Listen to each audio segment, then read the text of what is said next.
during the Christmas season at the monastery, we receive quite a few cards. Some of them are even religious. And the majority of the religious ones are about today's feast. I think maybe because artists feel they have more to work with here. Some grungy shepherds compared to 3 kings coming with rich gifts and camels and attendants and fine clothing. And it's really a beautiful picture which artists have capitalized on for centuries. I mean, in Christian lore, we have given all kinds of details about these wise men. We say there were 3 of them, although Matthew doesn't say that. We say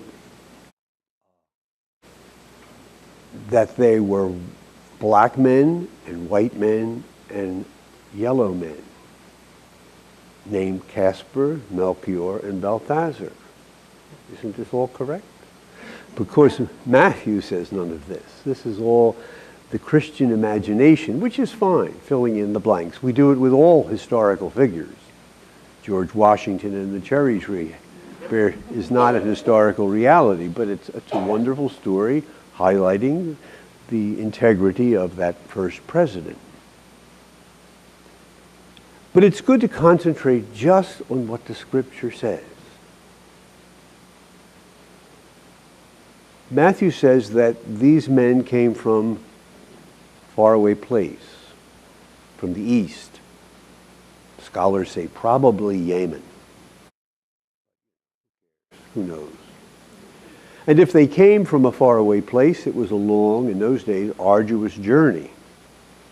I'm sure there were oases along the way where they could recoup and keep on going. But they were determined. They were looking for something that they didn't have. They were attracted by the inspiration of something within them that told them to go in this direction. And what they found, in Matthew's account here, was a baby with his mother. Notice, St. Joseph isn't mentioned. Mary is seen but not heard. The child does nothing. It's all about the 3 wise men.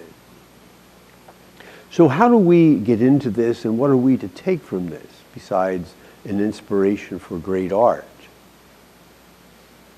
Well, perhaps we have to identify with the travelers, because all of us have an emptiness within which can be satisfied only by this child. It's an emptiness which we often try to forget or cover over or satisfy with other things, people, relationships, whatever, but never satisfactorily. They seem to have come to the satisfaction of their search in this child, and they went back home. Perhaps the message for us is that even though we think we have found the Christ, or more correctly, been found by the Christ, we really haven't found him as much as we think we have.